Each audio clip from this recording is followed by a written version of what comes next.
రేఖ అయితే ఇందుని ఎవరు కిడ్నాప్ చేశారో తెలుసుకోవాలని చెప్పని నందు సహాయంతో అయితే ఇంకా ఆ రౌడీల్ని పట్టాలి అని చెప్పన్నట్టుగా ఉంటుంది. కానీ వాళ్ళేమో ₹1,00,00,000 ఇస్తే మేము ఇందుని పంపించేస్తాము అన్నట్టుగా తను రాజు వాళ్ళైతే చెప్తారు. ఇంకా ఇందు విషయంలో అయితే నందు అయితే ఇంకా నాకు వచ్చిన సిగ్నల్ ప్రకారం తను తన ఫ్రెండ్ అయిన గౌరీ గురించి మాత్రం అయితే వాళ్ళ ఇంటికైతే వెళ్తుంది. నాకు ఇక్కడే ట్రేస్ అవుతున్నాయి సిగ్నల్స్ అన్నీ, కానీ ఇందు అక్క ఇక్కడే ఉంది అన్నట్టుగా.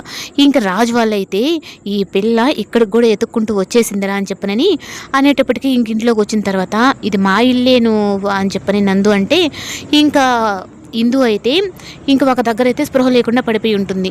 ఇంకా సడన్గా తనని చూసే లోపల ఇంక నందుకైతే చాలా బాధేస్తుంది.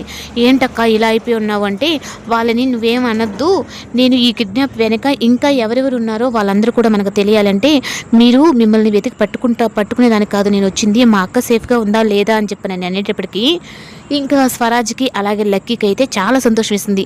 రే మామ మనల్ని కాదంటలేరా పట్టుకోవడానికి, తను ఇందు గురించి తెలుసుకోవడానికి వచ్చిందా లేరా, మనం సేఫ్ అయిపోయినామరా అన్నట్టుగా.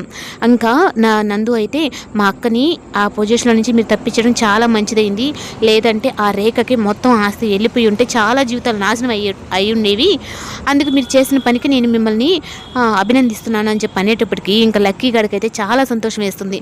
ఇంకా స్వరాజ్ కూడా అయితే ఇంకా స్వరాజ్ అసలు ఏంటి ఈ మ్యాటర్ ఏంటి అంటే మొత్తం జరిగింది మొత్తం చెప్తుంది. అప్పుడు ఆ స్వరాజ్కి అయితే ఇదేదో నా గతంలో ఏదోగా ఉన్నట్టుగా ఉంది, దుగ్గరాల కుటుంబం ఇదంతా కూడా నా మైండ్లో ఎక్కడో మెదులుతుందని చెప్పని తన గతం గుర్తు తెచ్చుకునే ప్రయత్నం